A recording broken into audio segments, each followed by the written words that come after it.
This is a murder case. Life imprisonment. Yeah. Forever. Yeah, better learn to show consideration.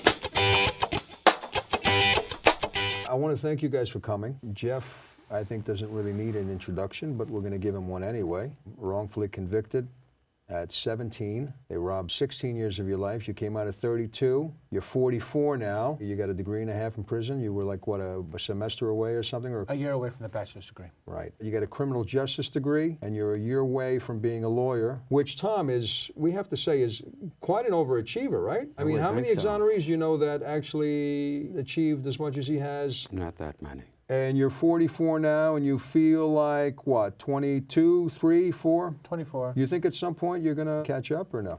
Maybe. Yeah. And Thomas Hoffman, it's okay if I call you Tom, right? It's okay. We met at the rally, and the first introduction to you, before I even met you, I think Derek Hamilton came to me and said, oh, he's a great man, or something like that. So he spoke the world of you. And then we met. I met your lovely wife, Kathleen, is it? Kathleen. I really was impressed by you because we had only known each other for 2 seconds, and we started talking about all the absurd things that go on in this world. And you just, at some point, turned on the waterworks. And I said, wow, I said, this guy must be a tremendously compassionate man. If there's one guy that's more bothered in New York City than I am, it's you. Let me get into your story really quick. Well, first of all, you're a lawyer. And you've been a lawyer for how long? 1972. Wow, a long time. And you do what, personal injury, this kind of? I had a general practice. I did personal injury, family law, matrimonials, divorces. Right. And then at some point, you told me that you got a letter from a gentleman, and you threw the letter in the garbage. What, did your wife, Kathleen, did she say to you, you got to take a look, you got to read it, or no? Or would it started eating at you? Well, it was a letter from someone who was in prison. Right. Who asked me to look at his case. Right. And actually asked me to look at a tape that he had. At that time, though, did you think, because when I would think wrongful conviction, did you think probably this guy is guilty? I had the same thought process that our system basically got it right. Right. And guilty people went to prison. Right. And, innocent people were acquitted. Right. So I had that general impression. I didn't realize it was the problem that I now understand it to be. Jeff, did you think well, I guess at 16 you didn't really have too much, you weren't reading current events or anything like that much? No, I wasn't. But nonetheless, just more so told to me by my aunts, uncles, and parents, they believed that the system worked, and so they conveyed that. In fact, at different junctures. They conveyed that to you as a young child? No, along the way, after I had been arrested, but along the way, they had told me, oh, everything's going to work out because, the system works, and you'll be found not guilty. Don't worry about it. And you always thought the system worked as well on some level, right? On some level, yeah. Very rudimentary, but there, sure. And you told me the story about the Holocaust. Right. A few months before I was born, in the spring of 1944. Right. And despite that they needed troops, because there was an imminent invasion in Europe, they decided to send in troops to Hungary to complete the final solution. Right, but the troops came into Hungary, and what, they took your parents away? Well, we went into hiding with a Christian family. And how old were you? I was 6 months old. You were 6 months old, wow, okay. So, at 6 months, you didn't have any memory No, of this. I didn't have any memories other than that I knew that there was heroic action by a Christian family that saved me, my mother, and my sister. Is this your way of paying it back? In other words, that was the single moment that actually, because you felt like somebody else, this heroic action by this Christian family that saved you and your family on some level, right? That gave you the ability to come to this country with your family, your mother and your father, and to start a new life. So is that what you think of when you... I would say that I became a lawyer to try to help others as when I was helped. Sure. So yes, I think of the two Christian people, Pishta and Margit, who saved our lives by acting heroically. Throughout the years, have you kept in touch with them? No. In 1980s, Pishta, who was the husband, had died, but we got in touch with Margit, who was the wife, and we brought her over to this country. And how do you repay someone who risked their lives for you? So we did the best we could. Was your father a lawyer as well? My father was an engineer, but he didn't make it. You know, he was killed. Sorry to hear that. Yeah, as was my whole extended family. So you of came in aunts with and your mom? uncles. I just came in with my mom, Right. and my sister and my brother. Right, but your mom must have sort of taught you. Was she a very compassionate woman? Because I'm just gauging by what I've seen from you at the rally and Yes, talking to you. she was. So she must have instilled that sense of compassion in you. She had a sense of compassion. Right. For people. And by that- default, can we say that all these rogue prosecutors, really, at the end of the day, it really comes down to parenting, right? In other words, the foundation that your parents set for you really, on some level, determines whether you're going to be, you know, one of these guys that conveniently looks the other way or does the right thing.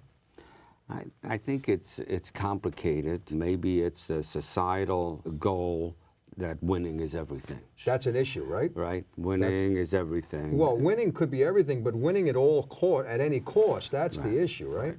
Jeff, you feel the same way? It's hard to say at what point things go wrong, and therefore you can point to that and then say just fix this. It's a myriad effect. The parenting could have been outstanding, but then the culture within the prosecutorial office could be what turned somebody. Anything could have turned. So it's hard to pinpoint and say just one thing across the board for everybody. Well, I say this because I'm a firm believer that a lot of the stuff that you know, we earn our DNA when we come out, obviously, but then we, you know, when our foundation is set because we see examples from our parents and what they do, and it could be subtle things, you know, that maybe the parent doesn't even think that the kid is picking up on, right? And so they learn these things sometimes subliminally, if you will, subconsciously, and then they grow up and those skills or whatever these things that they're taught, they carry them into their professional world, and sometimes they wreak havoc from these things that they're taught. You disagree? No, I think sometimes that could be the case, but I'm saying that there could be other factors, other things along the Sure. way. You mean like? Well, if I'm a new prosecutor and I see what other people under the tactics they're doing, and look, good kid, this is point. how we do that, and you know, could happen like that. That's a very good point. Well, Tom, when you go in, and these young kids, they go in to become DAs, right? And so they or ADAs, they might have this thing in them where they want to do the right thing. However, when they walk into a system and they realize there's a lot of wrong things that are happening, isn't a lot of it the fact that you fear about speaking out because you're going to be ostracized by the system itself? I think there is a lot of pressure in many of the prosecutor's office to win at any cost. Which is not the way justice is supposed to work. It's not the way a prosecutor should work. He should, or she should, main goal should be doing justice. So you have that pressure, you have scorecards, and unfortunately a lot of the people who go through the system are poor and people of color. And a lot of prosecutors, and they've told me that, they see that sometimes an error is made, and they call it collateral damage. And that's horrible, because you can't just say somebody was wrongfully convicted and have it be collateral damage, right? You're collateral damage. Right. Do you feel that way? I'd like to think that my life and liberty had more meaning than that. It's kind of crass to dismiss it that way. But I've heard those lines of reasoning in print, and you know, well, yeah, okay, there's these small percent. But look, listen, what about all the ones we got right? Right. You kind of bring in the same argument. That's a sarcastic argument, obviously. You're bringing the same argument that guy, I think his name is Alonso Daniels, who wrote an article in the Daily News and basically claimed that out of 2 million, over 2.5 million cases, there's only, I think he said 54, right, that were, you know, wrongly prosecuted and convicted. So basically, though, you're talking about 54 souls, and who knows the residual damage that happens with their loved ones and all that stuff. Right. Remember, the 54 is the people that were exonerated. We don't know the ones that we don't know. That's a very good point. Right. Well, for me, one is too many. Right. Well, what if there were 54 plane crashes, but that's out of 2 million flights? Is that okay? No, it's not okay. It's too much, isn't it? I just said one is I too know, much. I I know, mean, I if know. one is too much, then 54 is 54 times is too many. way out But of. the number they use, the 2 million, is everyone who goes through the system. Right. We all know that most people who go through the system are guilty. Is that the Those case? questions, When it was, what kind of Sure. percentage would you put on that? 97%. Yeah, What would okay. you? What, Yeah, no, it's okay. That's We have very high. difference of opinion. How- That's what- fine. what would I you put? told you. I've before said, and I'll maintain again. My educated guess, and this is just a guess based on factors, but you can't count the wrongful convictions Right. that don't end in exoneration. Because you put it up to I think 15, 20, it's so by 15 to default it's 20%. 80%? I think so. 80%. Right. Yeah, Well, he well, puts that's the fine. wrongful convictions up at 15 to 20, which normally, I think most people I've heard around 2 to 3%. And some people Professor Gershman the other day said it was anywhere from 8 to 10%. You go as high as 15 to 20. Is this a figure that you think at some point, you know, if there's enough research on it, we can ever figure out? No, that's just an because impossible thing. It's impossible thing because you can only tally the cases that terminate in exoneration. You cannot, because if you could count the wrongful convictions without them ending in exoneration, then theoretically we could fix all of the cases then. Right. I do You agree know- that most people that are arrested are guilty. You I know- wouldn't disagree with that. You know that there are many because about half of the exonerations are due to DNA. But only 5% of all criminal cases have DNA. Yeah, 5 to 12% only have 12 of DNA in it. You're right about that. Right. So therefore we know, you know, that there is a much higher percentage of non-DNA cases who were victimized by the same process and procedures that convicted innocent people and were then exonerated because of DNA. Right, exactly. Which to build off of your point and add a little bit, as I know you're getting at this, is that most of the entities in the field, are innocence entities, are DNA centric. So, which the bulk of them are not options for people wrongfully convicted because there is no DNA in them, and so Right. therefore they'll categorically turn them down. I was reading the Time magazine thing that Okay. you were in. Yes. They mentioned they have a whole bunch of different technologies now, even with, it goes past fingerprints. You read about this? Where they even microfibers and stuff on a couch or something like that, where they can pinpoint, I guess, through DNA. There's just a whole different technology. You don't know anything about this, right? This No, is- just a little bit. But DNA technology is improving. They have touch DNA, so now they have this a little. It's more sensitive. They need less material to work with. But you know, that's as far as at my level of intellect I can go with it. I'm not a forensic scientist. Sure, of course. You're not? No, not yet. But I think the point must also be made that all of these cases of exoneration are due to science, not that the system was able to discover and undo a wrong. I agree completely. It wasn't that the system was proactively looking for and correcting them in the natural course of it. This was entities and people outside of the system that intervened. But again, I just want to say though that if you were to tally up the DNA exonerations and compare that to the National Registry of Exonerations, there's about 4 times the amount of non-DNA exonerations as DNA. Right. But Tom's point, which I agree with though, is it's not the system catching the errors. It's the innocence entities, the private lawyers like Tom that have Right, gotten that go involved, out and do this, other right. people. It's not happening from proactive research by police and prosecutors, and that's scary because it's too haphazard. It's miracles that happen in most of these cases.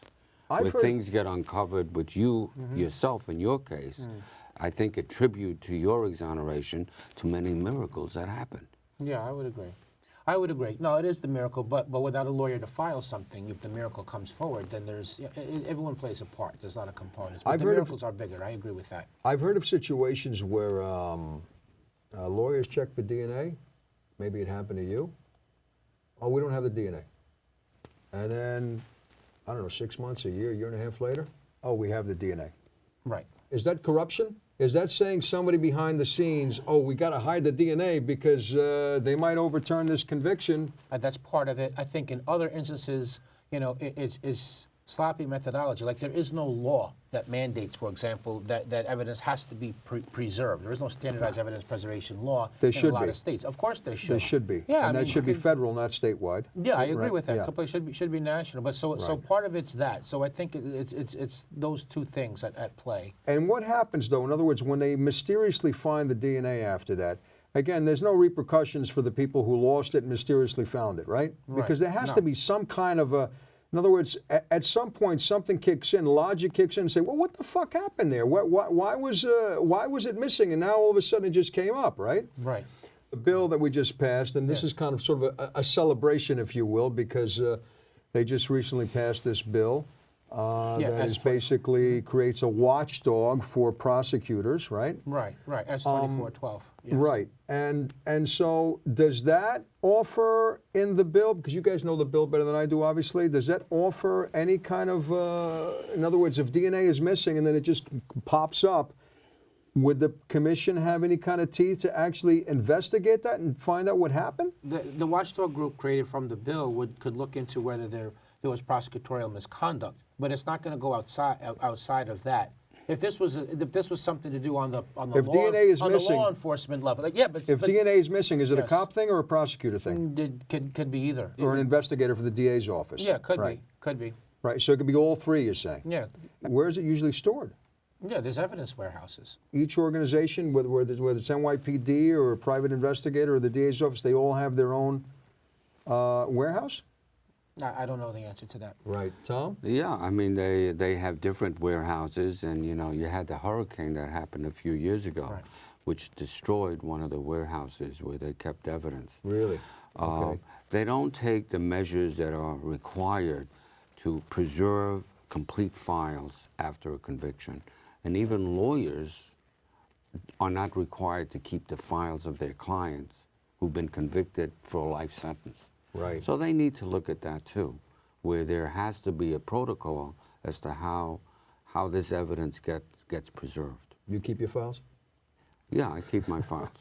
I mean, So this bill, I mean, just it was recently passed. We had personal conversations. I saw how elated you were, Yes. and you guys were really at the forefront.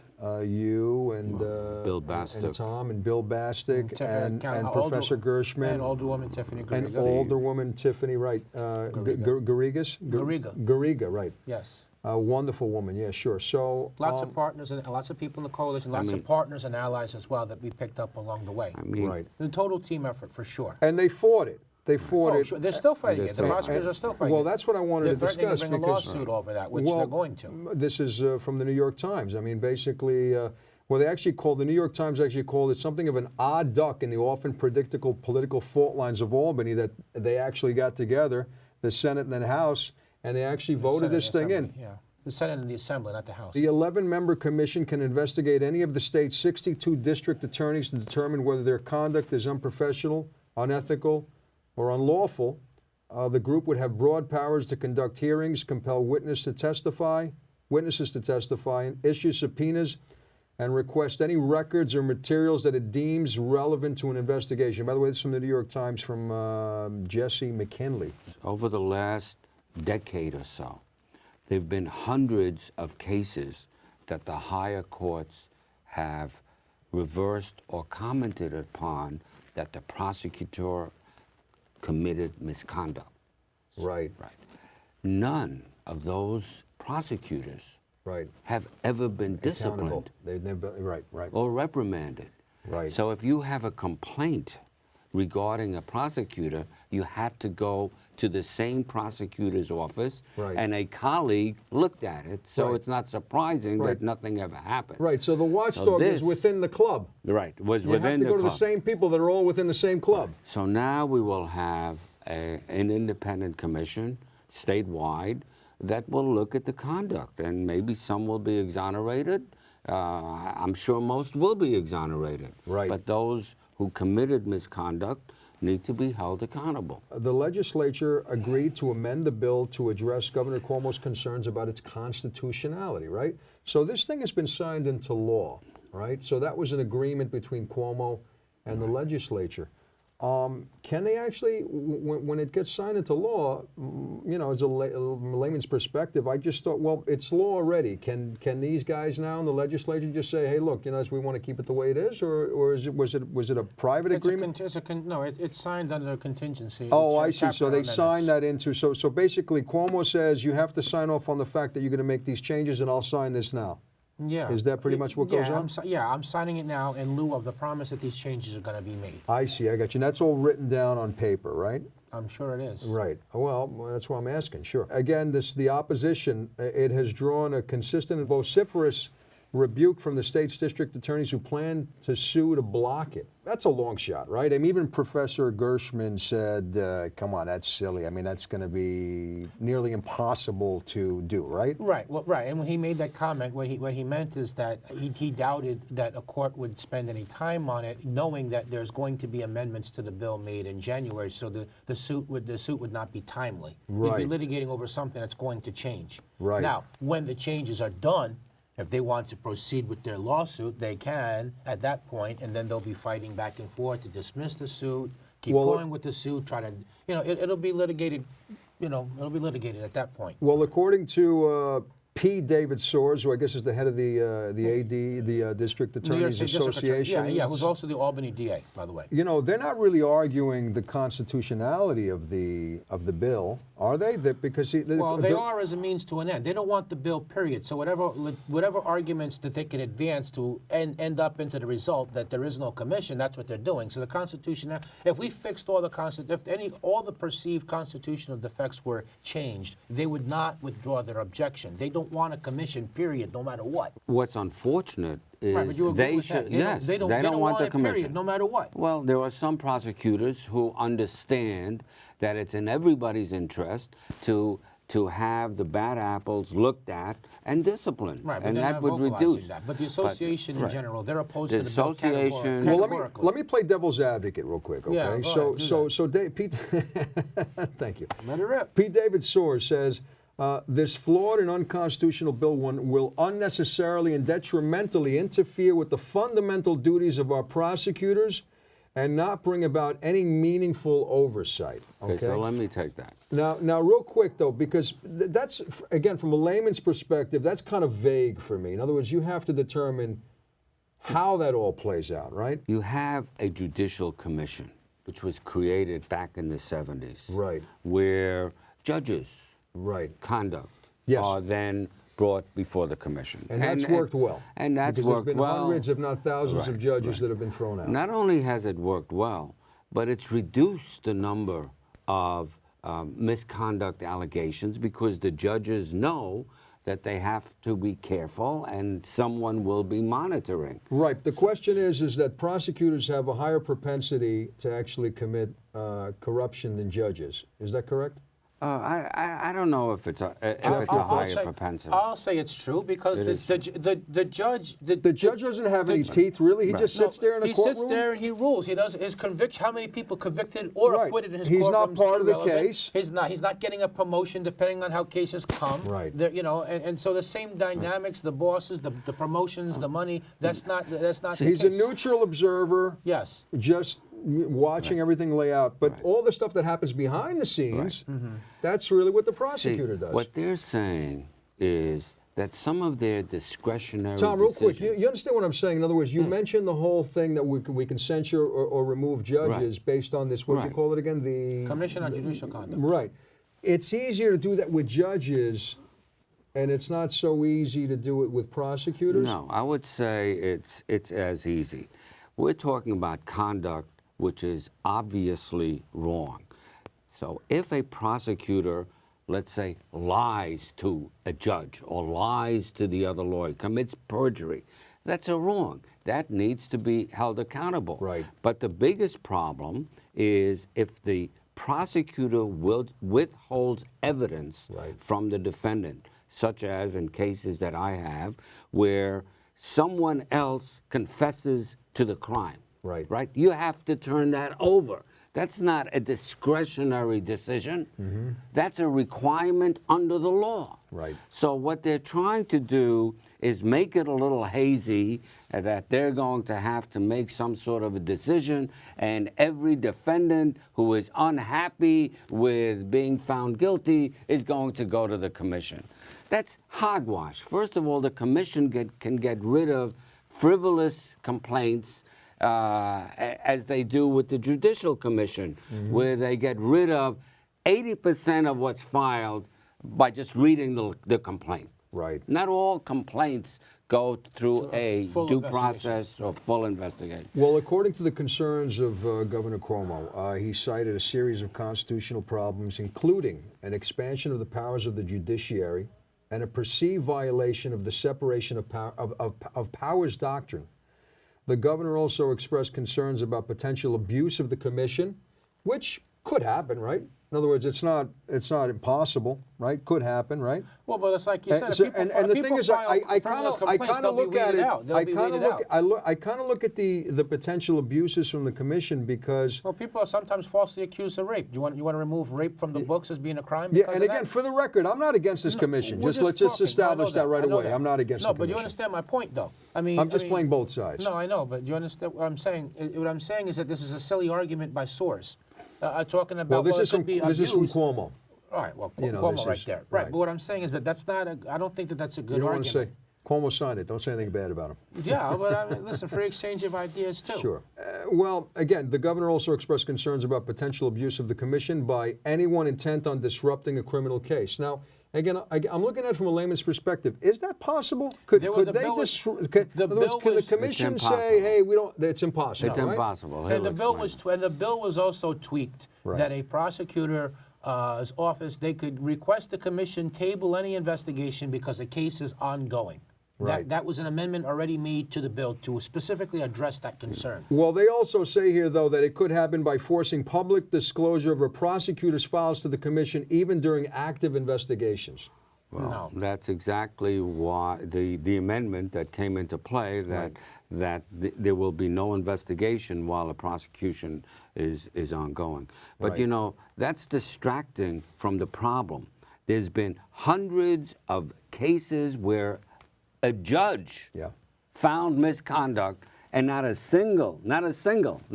10, not 1%, Right. not a single prosecutor has been reprimanded or disciplined for, let's say, this Brady violation. And which that's is a great point. That's 100% single why this one. commission is needed. That is the single greatest point. I agree with that. The governor also wrote in his memo, the potential exposure to victims, witness in a prosecutor's case would be immeasurable. This intrusion into active investigations would undermine rather than support our criminal justice system. He's trying to throw the prosecutors a bone, even though he signed the bill that they didn't want him to sign. Right. So is he playing both sides, really, when you say that? When you say he's trying to play? Verbally he is, yeah. But as Right. far as that, he signed He the signed bill. it. He right. signed the bill. Right. That's but more these than are the anything. constitutional issues that he thinks should be amended. right. Right? So are they going to amend to reflect everything we're talking about here? Well, we're going to see what all the changes are. I don't have the memo as to all the changes that Right. were done. I know what I've been told. Right. And again, in the commission's defense, the governor did say that it is a powerful tool to root out any potential abuses of power to ensure that our justice system is just for all New Yorkers, which is really what we're talking about here. You right? know, I think it's about 25% of all exonerations, which was uncovered by DNA, are due to prosecutorial misconduct. I mean, Right. we're not talking about something mild that happens. We're talking about prosecutorial misconduct that results someone going to prison for the rest of their life. Right. That's And- what we're talking about. Right. I love your passion, Tom. The way I see it is this. If a guy gets off and he committed the crime, is not as bad as a person getting wrongfully convicted and he has to serve the next 20 years of his life in prison. Yeah. No, So be it. In other words, if this commission, for whatever reason, happens to wrongfully, commission's not gonna let somebody go. No, first of all, the commission will not result in guilty people being acquitted. First of all, the commission is there to review prosecutorial misconduct Right. allegations. That's it, period. Right. Okay, now obviously when this misconduct happens and that causes an innocent person to be convicted, that's more egregious. But the commission would be concerned with prosecutorial misconduct, even if that happened in the context of a case where somebody was guilty. Right. And Tom, you agree with that, right? In other words, it's better off that somebody beats a crime that he did rather than have somebody. That's one of the principles in our judicial system, which is it's better that 9 people get off than one person get, one person who's innocent. You're saying, is that written somewhere? Yeah, that's a Voltaire quote. Oh, I see. Okay. That's very well. yes. Voltaire doesn't really count. That's I mean, Voltaire was People- from. people in other words, is it written somewhere within the? Well, it has to be beyond a reasonable doubt. Right. So even if you may think he did it, a jury still has to acquit if it doesn't rise to this higher level. Who picks the members under the bill as originally written? The legislature. I want to go back to the one point though. There is, listen, a case happens, someone's convicted or acquitted, and then after that, maybe a complaint would be filed. If a complaint is filed on misconduct before a jury's verdict happens, then that investigation would be tabled till the case is over. So in that aspect, there is no way that the commission is going to cause a guilty person to be acquitted. Right. Just by order of operations. And will not convict or make a finding against prosecutors who don't commit wrongdoing. Right. All they have to do is not commit wrongdoing. Right. In other words, if there is a document that needs to be turned over to the defense so that the defendant has a fair trial, if they have information that someone else confessed, they have to turn that over. If they don't, then this commission will review it. Right, just like the commission could look at improper closing arguments and improper opening statements, any kind of misconduct that spans the gamut. But we're talking about clear-cut and intentional. We're not talking about discretion. Of course. So who's going to be on this commission? Under the bill as originally written, the legislature would have named 6 members, a potential voting majority. The judiciary would appoint 3, and the governor's office would appoint another 2 members. Is that correct? Does that spell out 11? Yeah, but now it's been changed. The governor gets 4 picks. Excuse me, let me just continue, okay? You're jumping the gun, my friend. So that was amended so that the governor now will have greater say in the commission's makeup. So they kind of split it up. So the governor does 4, the legislature does 4. Is there an issue with that? I don't think so. No. Tom? No, I don't think so. No, you don't think so, because we're counting on the governor to be fair, Right. to pick some fair-minded people Right. among those 4 people. And there will be former prosecutors on that commission. Right, but then Right, you know, who no, are but that's why I'm asking and the the former question, because defense lawyers. I understand that, but the former prosecutors came from the club that were supposed to investigate. So the thing is that how much concern is there that these former prosecutors? And I'm not indicting anybody. I'm just talking about these are just natural concerns that anybody would have, I guess. I guess they offset each other because 4 come from the legislature. I'm not concerned. I'm sure there are prosecutors who want to weed out the bad prosecutors. Right. Yeah, no, I agree. They're going to do what's right. Yeah, Professor Gershman's a former prosecutor. No, of course. He's against misconduct. as I'm much not as saying he every can. prosecutor is corrupt. I'm saying, know that. Me neither. as a matter of fact, I would say the majority. You would say 97%? I mean, what would we put it? I mean, I don't know, but you're in this field more than I am. I mean, very high percentage are principled people who want to do what's right. Right. Yeah, I wouldn't put a percentage though, because that almost feeds into the doctrine. Oh, it's just your percentage is a lot lower, Just obviously. a few bad apples. The only point I'm saying is if it's just a few bad apples, all this misconduct and wrongful convictions wouldn't be happening. It's not a few Well, bad I apples. think it That's a happens because, rhetorical point. I believe, and again, I'm not in the system, but I believe just human nature. When you join a club and you see some fucked up things happening, you stop and you think, shit, oh my God, look what he did. Am I going to say? Then you go home, you talk to your spouse about it, and it's like, and then your spouse might say, oh, you know what, don't rock the boat. So it's this don't rock the boat mentality so that is a big contributor to all the corruption that goes on. Don't you think, Tom? Well, I would say one of the biggest contributors are the leaders, the people who had the office. That look the other way? And not only look the other way, but establish the principle that winning is everything. And Professor Gershman talks about former prosecutor Hogan saying that was not his belief. His belief is go out there and do what's right. Right. And a lot of officers officers. Do you think Morgenthau, after he came in, do you think he had the same? Because I mean, I've heard some, there was some reports about Morgenthau that didn't paint him in a great light. There was some reports about Hines, Charles Hines, that didn't paint him in a great light.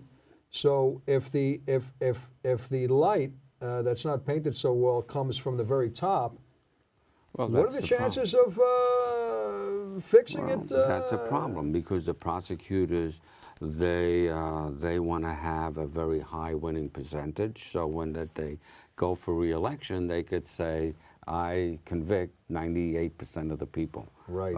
So yes, that is a problem, and I think there's been a change since Hogan and Professor Gershman, where they feel that it's important to get all of these bad people in prison, and even though there may be some people who are brought in and who are innocent and who are wrongfully convicted.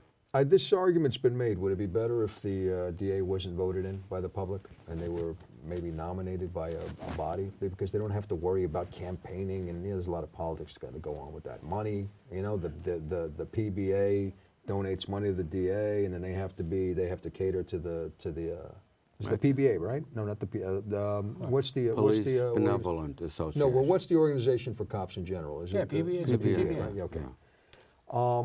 So would it be, because the people have made the argument that that might be a better situation? The way I see it is the better situation is whether you're appointed or whether you're elected to have principles to do what's right. You can't put your finger on a human principle. You don't know what goes on in somebody's mind. I don't know whether election or appointment is better. There's a lot of... half of one, dozen of one, six of one, half dozen or another. So you're saying there's that's not negatives a to full- there's negatives to that as well? Yeah, There's of course, negatives to, of course. yeah, because because who's doing the appointing? Who's Right. doing the appointing, and what's their motivation? And aren't they going to just try to put somebody in of the same maybe an mindset? independent commission. Well, judges are appointed. Judges are appointed, yeah. No, I know that, but that doesn't and work. That doesn't always work out quite so well it's either. very political, yeah. Right. Yeah, I don't think anyone would think that Scalia or Justice Thomas or Sotomayor or some of the other people. Sotomayor. Yeah, I would include her in No, that no, bunch, but let's not get let's into that. not- We'll get distracted. But all I'm saying is that there's some judges that are Be horns notorious coming for out of really, your head when we talk for about really, Sotomayor. really terrible judges, though. So appointment is got pluses and minuses, just like elections have pluses and minuses, right? You want to give the people a chance to vote in who they want. There's pluses, but then in the process of that, these other factors come in. So I don't think there's a perfect solution. The commission's findings will be issued through the appellate courts, not the Court of Appeals. Now, just a silly question. What's the difference? Because I'm not... Well, the Court of Appeals is the highest court in the state, rather than the... But they're both appeals courts, but you're saying it's just level. One is higher than the other. Correct. I see, I got you. Okay, so that's the way to go? I don't have an opinion on that topic. Okay, Tom? I don't have an opinion on that. I believe the commission, just like the Judicial Commission, works well. I think this is going to work well, too. Sure. And finally, they say the amended version will prevent the commission from investigating investigations. That's the right way to go, right? We can't have a commission investigating an investigation while it's going on. You mean the prosecution or investigation? Well, when the DA sets off and they have their investigators and they go off and try to put together some kind of a case, right? They have to do an investigation. I'm assuming that's or examining ongoing cases in which no charges have been filed. That also that as well. No, I think it's important that this commission does not interfere with ongoing investigations and ongoing prosecutions. Right. There's no reason that they should interfere or interrupt an ongoing case. Right. I agree. The commission was also applauded by groups like the Legal Aid Society, which called it a crucial step, quote unquote, crucial step toward avoiding wrongful incarceration and a way to help prevent future misconduct. In other words, there would be reason for a prosecutor to pause before engaging in misconduct. There'd be a deterrent. That's what's meant by that. Whereas right now there's no deterrent, so why the hell not? Sure, of course, of course. Well, you put the fear in somebody. Yes, They're correct. gonna think twice about, right? Right, that's the Don't do the crime if you can't do the time, right? That's correct. Right. I agree. There's one case I have where this information, which must be turned over to the defendant was withheld for 21 years. Wow. At least 10 ADAs, assistant district attorneys, and supervisors Right. were confronted with a decision to make as to whether to turn it over the period of 21 years, whether it's through the Freedom of Information Act, whether it's through litigation. Each one of them did not turn that over. So we're talking about a systemic problem. Right. And as Jeff says, they will now think twice before they make a decision whether to turn it over or not. And they may even say, look, Judge, I don't think I need to turn it over, but let me show it to you, and you could make the decision. Right. See, they make the decision as to whether or not to turn over favorable information. I wanted to discuss this with Sure, your case, go but ahead. I'll bring it up right now. Okay. It just drives me insane when I hear a witness said, oh, he did the crime, right? So they put her up there and she testifies, and just on that one person saying he did the crime, somebody serves 10, 15, loses 20 years of their life, right? And then they come out of the woodworks maybe a year or 2 years later, and we discover, oh, you know what, I didn't see him. The DA said they'll give me a house or they'll give me some money, whatever, this and that. Does the commission have the power to indict them? I mean, that should be criminal. Yeah, that would be a basis where they could investigate, you know, did misconduct happen? Is All what right, this so person saying correct? If this happens all the time, why aren't the witnesses who recanted, why aren't they indicted I for think perjury? They should be. Well, most of the time, you have statute of limitation issues. So in other words, Oh, if is it something 7 happened years? 20 years ago, I Right. think it's 5. Right. So something which happened 20 years ago, you can't do anything to anybody. Ah, But there's I another see. issue also. I agree with that. But So real quick though, is that why witnesses they don't fear getting indicted? That's why they come out years later, right? No, I don't think they fear getting indicted because they're on the prosecution side, and they feel. No, but when and they there's a- change though, when they say I didn't really, in other words, they go against the prosecution. When I- they change and they recant their testimony. I haven't seen anybody ever get prosecuted. That's part of it. I think the statute of limitations is part of it. But I also think that whatever situation they were in, if they were vulnerable to the prosecutor, maybe they had, you know, they could have been prosecuted themselves. The situations changed, the passage of time, then, Right. you know, morality, they got to grow a conscience. But another thing, though, I want to mention, though, as to why they're not prosecuted. I mean, this is an argument why, in favor of why they should not be. Okay, our concern is, well, if you start prosecuting them, then nobody is going to come forward and tell the truth in the first place, and so. Well, if they're telling the truth, they have nothing to worry about. It's those people that are lying that are. No, I'm so saying in other words, I- it will prevent liars from lying. And, yeah, it could, but it could also prevent a liar from later coming forward to tell the truth. And so, therefore, what's later an exoneration that happens Oh, I see. maybe You're doesn't flipping it around. happen. Yeah, I got you. Yeah, so that's also a concern with some validity to it. Actually, I think there was a case a few years ago in Queens Hmm. where they prosecuted someone who, you know, committed perjury and brought false charges against someone. I know, So it but happens. here's the deal, though. When you're flipping it around, if you flip it around, can we easily resolve the situation by giving that person immunity from the crime they committed so they can come in and say the truth? That can happen. Yeah, you could give them immunity, sure. Okay, so that resolves. Yeah, that resolves. but the original point was why not prosecute witnesses who commit perjury? Yeah, because I But look, you can't say they're not going to be you're prosecuted. against that. You as an no, exoneree, listen, I think no, you would be listen. for that. I'm trying to respond to the point you raised. If you're saying give them immunity, then there is no prosecution. Give them immunity if you You flip said them, that. if you flip it around. But if somebody comes in and lies, Yes. and then they come say the truth, you give them immunity, right? I mean, you could. You could. Right.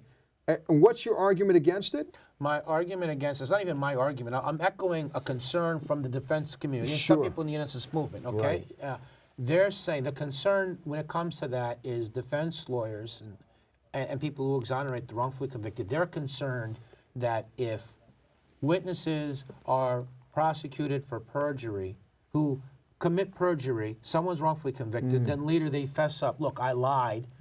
They're worried that that person's not going to come forward later, that they're not going to admit that they lied. But if they get and suddenly immunity, they're what's going to prison. if they get immunity, what's the difference? Then if they're given immunity, yeah. Well, Yeah. but then you're back to not prosecuting them at all then. But here's another Right. problem with this. Can the commission give immunity? They don't have. They don't have those. No, they don't have the no, teeth the to commission investigates misconduct. Here's It's one of not the getting problems into with this. witnesses and prosecution. do that. Right. Prosecutor's interest is to keep the conviction intact.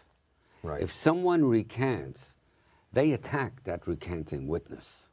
They say you're lying, Right. and even the judicial system finds recantations unreliable. Right. So the prosecutor doesn't want to work together with this recanting witness. They attack them. They call them liars. And what they said at the trial was true. So the prosecutor has no interest in finding a witness and talking to a witness who says forthrightly, you know what, I wasn't telling the truth. Sure. They don't work together with those. No, I agree.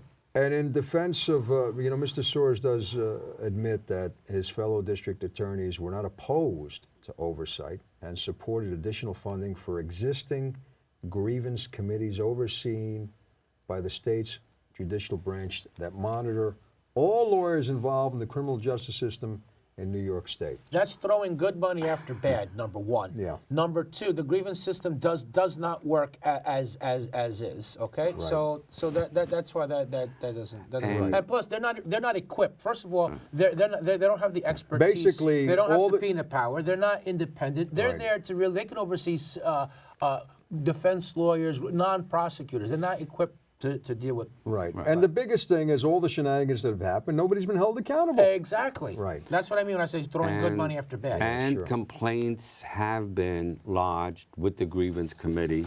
In fact, Itchy, Yes, it it could can happen to you. Right. Last year, put together a complaint against the prosecutor who the higher court said committed egregious misconduct. So they took that decision, they submitted it to the local grievance committee, and the grievance committee sent a letter back in 30 days, we don't handle this stuff. As far as we know, the grievance committee has never disciplined a lawyer for a violation, Brady violation. You think you guys just got lucky and it was signed because it was an election year? This was good timing? Well, I think there, a lot of things came together at the end. I mean, I don't rule out that election season possibly was involved. Sure. Right. Well, But I mean, you're getting into hidden motives of why you do this and why you did. It's No, impossible no. to Again, say. and Governor Cuomo, I you're not cast no saying aspersions. that. You're I'm not but saying. I'm saying it's impossible. It's Possible. It's a possibility. it was, Well, it was Cynthia voted. Nixon did come out in favor of the commission, before, And she before said the governor and did. she told Cuomo, And stop dragging your feet, get this thing going. Right. She did say that. So I mean, could that have been a factor? I mean, I don't know. Maybe. And it was passed overwhelmingly by a was. Republican, was it the Senate? Or was it The Senate's Right. controlled by the Republicans, Right, yes, right. and there was quite So a it's few right. Republicans in Right. the Assembly that voted for it as well. And Right, we which, like had that two- article said, it was an odd duck in the what the what do you call the whole The legislature, The New York State legislature, yes. yes. And we had two great people who led this fight. Yeah, But the- Senator DeFrancisco, the Republican, Right. set their number 2 guy Right. in the Senate. He is that high up? Yes, he is. Well, he Wow. was. He just resigned. retiring, right. And then, of course, Assemblyman Perry and the Assembly side. Right. From Brooklyn. Is Assemblyman Perry, is he sticking around? Yeah, He's yes, not, he is. He's not retired. No, right. he's not. He's going to be with us, Right. and we're looking forward to doing some more great It was things. a with him. bipartisan vote, Which is Correct. amazing. Which is amazing. What do you see bipartisan on anything nowadays? which shows how they understood why this bill was needed. Right. Right, but that's also they took this was a 6-year campaign to do this, Right. by the way. Wow, was it that long? Yes. So you're saying Bastick was really spearheaded the whole thing, right? Bill Yeah, Bastick? sure, yeah.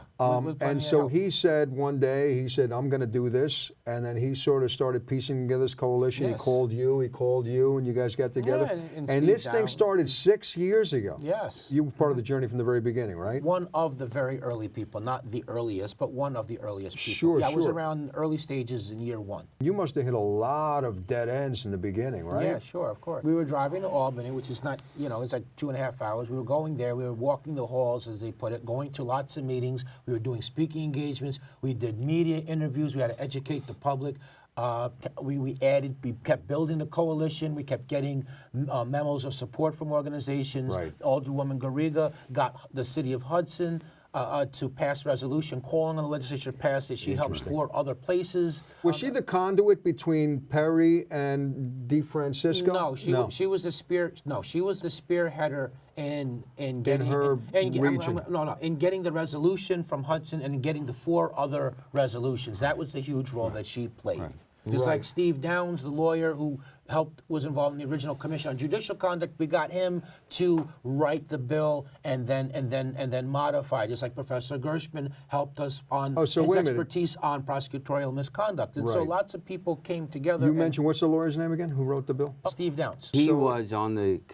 Does he work for any one of the Perry or No. He's He part of used a to be coalition. counsel. He was counsel for the Commission on Judicial Conduct. Oh, I see. I got you. Okay, interesting. Okay. So that's what got him interested. Bill Bastick, it happened to him. He was falsely I know the accused. story, sure. So you know the story.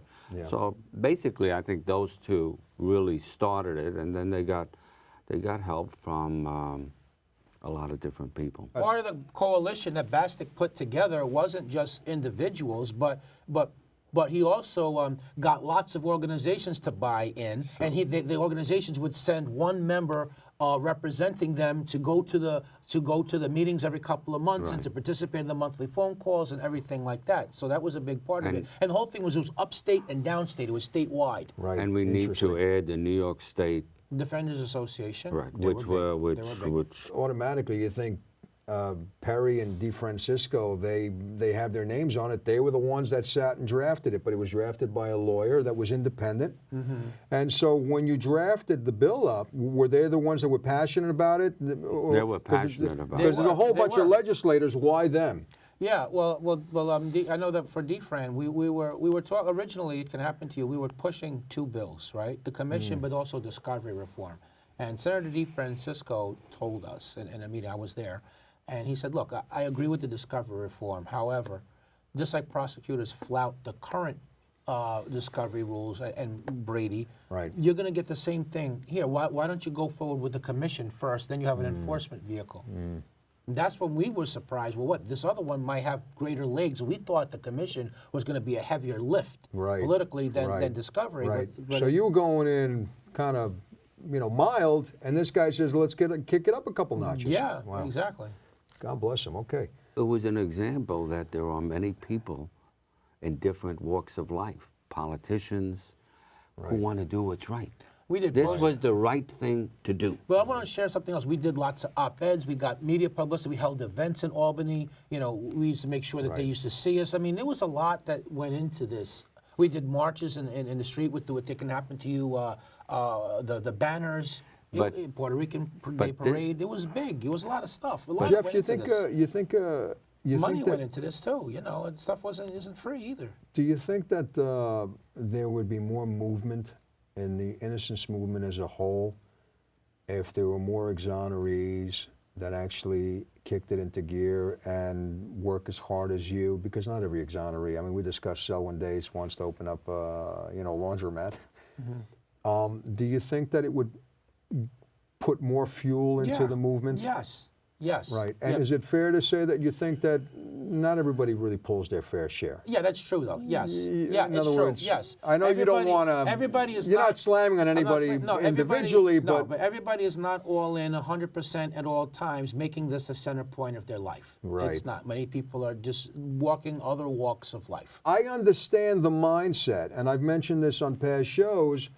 If that happened to me, maybe my mind would be so broken where I couldn't do anything. You become paralyzed. You become mentally paralyzed. You sit on the couch and you melt all day. So I'm not taking away anything from the guys because they suffer silently. They suffer, The problem is those people who know better. Right. Prosecutors are educated people. Right. They know better. Right. And judges, and that is another little problem. Most judges are former prosecutors from the same office as the prosecutors who appear before them. They all know better. Tom, I get the sense you'd be a good actor. Don't you get that sense? Maybe we should He's put Tom through some passionate. because maybe we could Why put him not? in I the, think we he could could, put he him in could, the he could play, if he could play the passionate lawyer. Can you do this passion though when the director yells action with all cameras and everybody looking at you? He's doing it. He's doing it right now. He's doing. There's no acting. Different. The action This is all involved, but- free flow here. Yeah, This there's is not. cameras and action.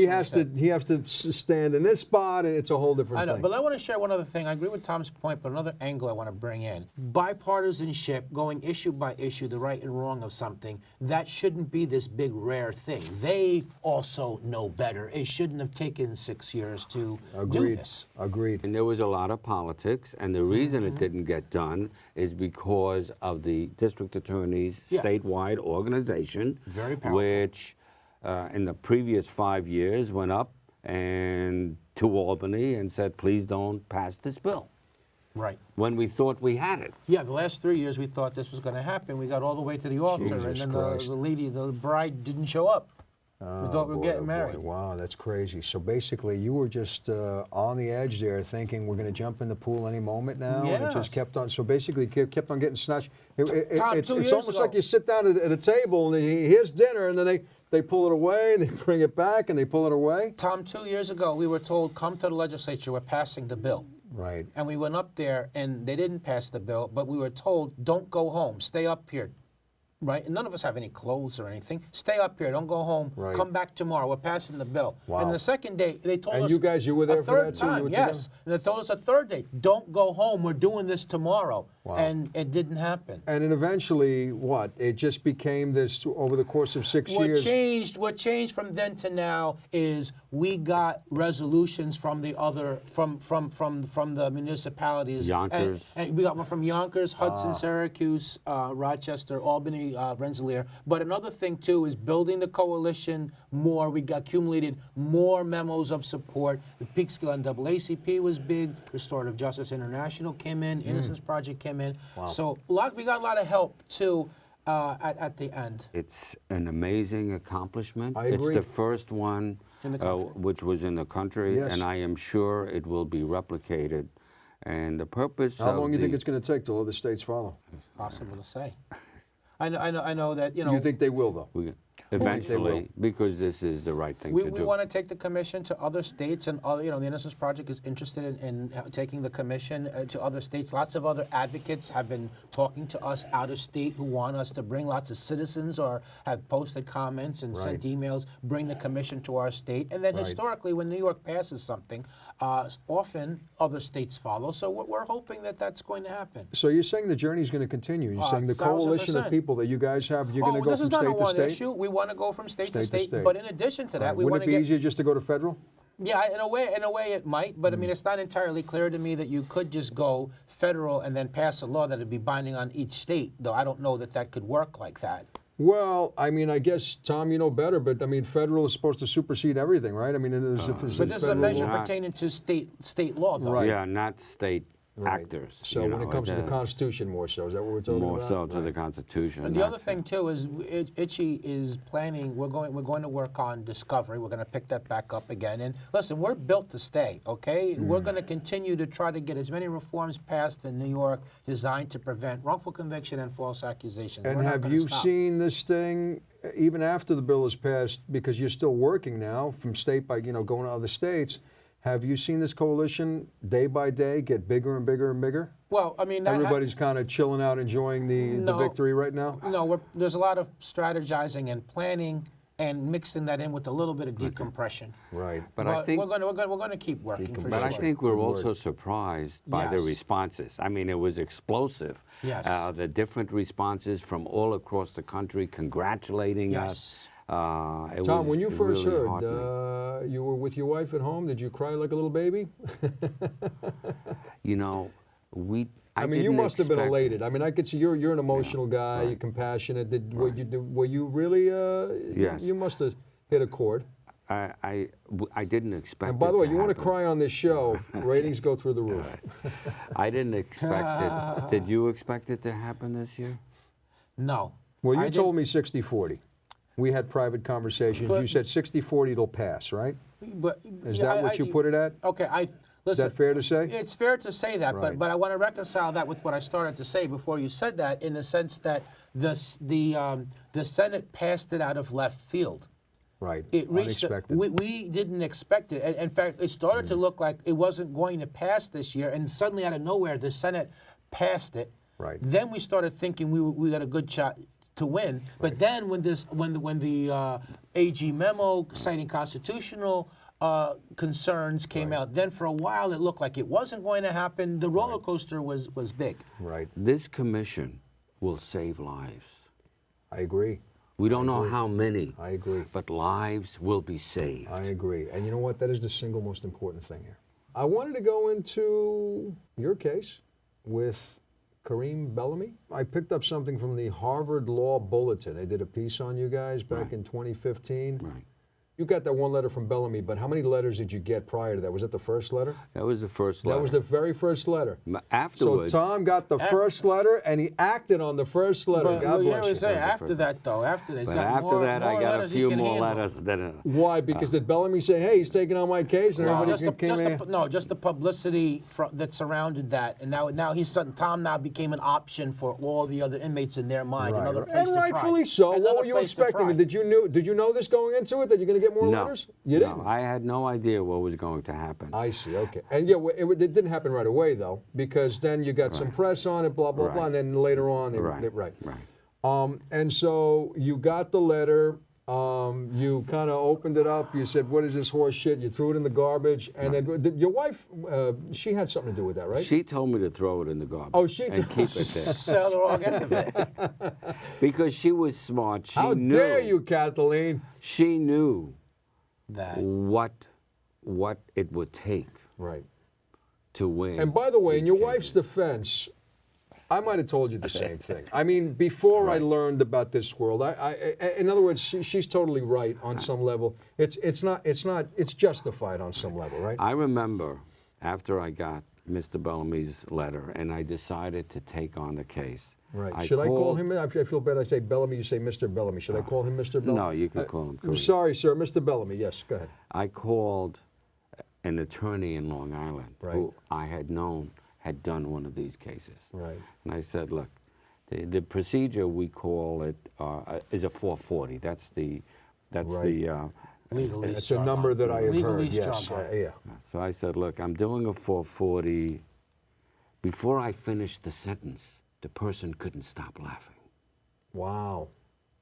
because he knew Wow. how crazy it was to undertake a case like this. Wow. No Right? kidding. There's no shot You ever go back to him? over. You ever go back and say, "Hey, Nah, no. asshole, remember you were laughing?" I did a survey over the previous 20 years. There were 5 non-DNA cases that won on this 440 procedure. Right. It was totally rare. And Kareem Bellamy, no DNA.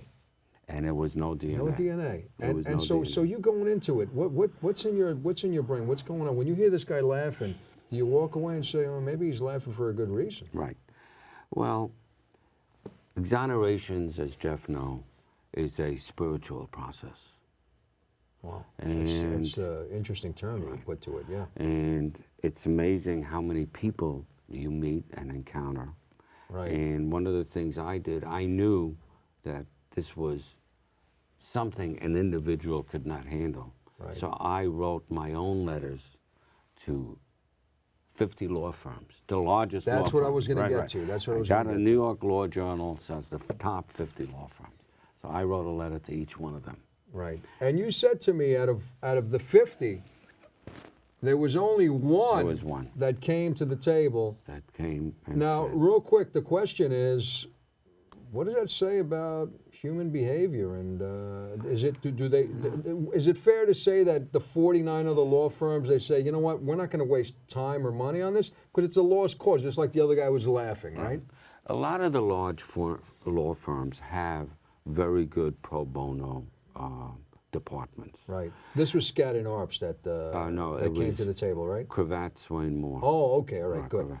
And they're not used to handling criminal cases, especially representing a criminal. so to speak. When you went through that process, were you aggravated? You must have been aggravated because you send it out to 50 law firms and they're not getting back to you. It must have been a tremendously aggravating process, right? It was a low expectation.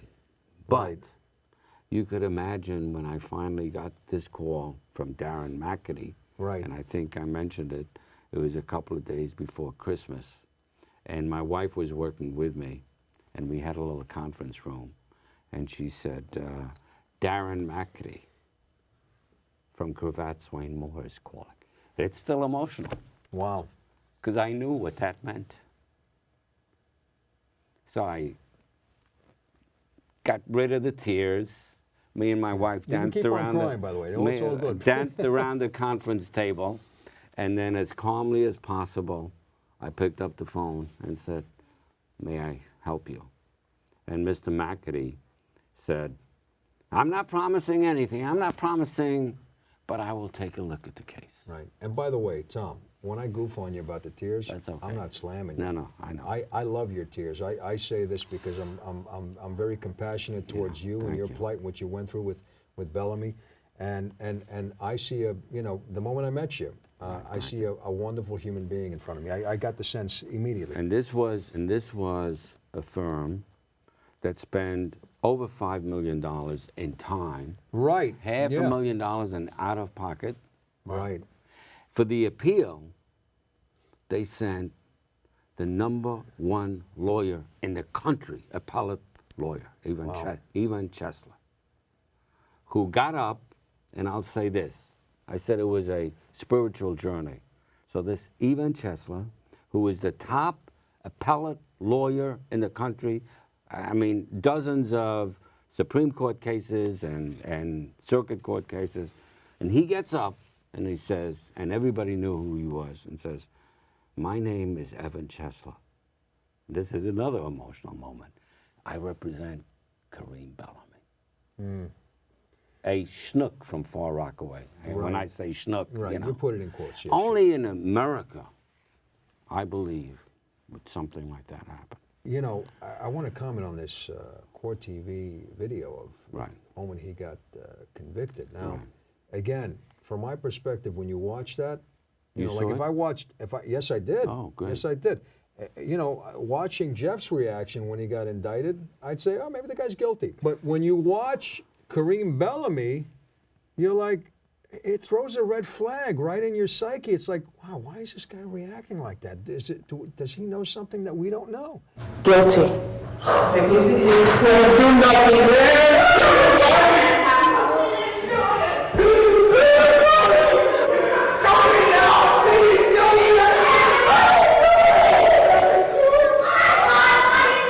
He was just going berserk. It took literally, And whenever- it took what, four or five men? They grabbed each limb And even and they had to cart him out of there because he was so emotional.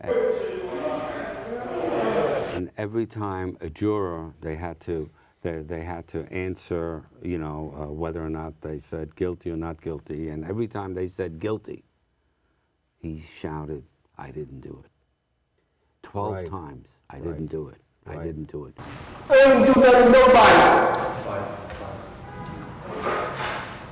Most exonerees, talking about spiritual journey, are forgiving. They have no vindictiveness. And I'll tell you something. When he was carried out of that courtroom, right, Yeah. the last words before they carried him completely out was to the victim's mother, where he said, her name was Cleo Abbott, "Mrs. Abbott, I didn't kill your son." That That's was touching. I more got a little- important than what the fate that he was facing. He knew what he was facing, but it was important. The last words were, "Mrs. Abbott, I didn't kill your son."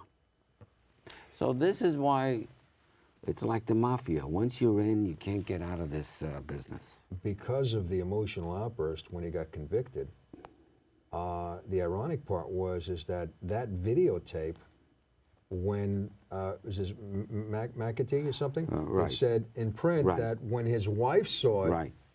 his wife told Right. Mr. McAtee, "You got to Right. take this case on. This guy he's innocent." Right. And So the ironic part is that the fact that he had that outburst there right. and still fought, because, you know, a lot of guys, I mean, when you were going, okay, you were a young kid too, okay, so a little different. He went in, what, 24? He got 26, he got convicted? He Bellamy? No, he got convicted in 1996. Yeah, but how old was he? Oh, he was about 26. 26, right. So a little different because, you know, Jeff was 16, 17. So when you hear that, and we discussed this, very surreal moment, right? Yes. They say guilty, right? And Yes. so you're just kind of processing this thing. Very different reaction. Is it because you were just in shock? You were in shock. You didn't know Yes. what the hell was going on, right? So Yes. you just kind of froze, right? Yes. In other words, you believe in the system. You said, look, they shouldn't have charged me. They shouldn't have indicted me. But I'll go to a jury trial and I'll be acquitted. Right. So then, after a month of being in a hole, he says, okay, I'll take an appeal. I'll win it on appeal. I'm innocent. I didn't do this. Yeah. Yeah. And then you take another appeal. And for 16 years, 12 years, this is what makes these people special. Right. They lose, one after another. And then one day, they win. Yeah. That's One powerful day stuff. they get in front of a judge who understands and who listens. But Well, going into this thing, again, I'm reading from the Harvard Law Bulletin written by a guy named Michael Zuckerman back in October 2015. who is now a law clerk for, I believe, Sotomayor, Really? the No U.S. kidding. Supreme Court. Oh, okay. He was. Don't bring up he Sotomayor was- in front of Jeff. He was editor of the Harvard Law Review, as was Barack Obama. Darren McAtee was in the same class as Barack Obama. Wow, interesting. Wow. So It says the government's case unraveled when its sole eyewitness, whom police had coaxed into identifying Bellamy from a live lineup at the station, failed to pick him out of a photo lineup with Bellamy in the courtroom. This is what happened, right? and he still got convicted.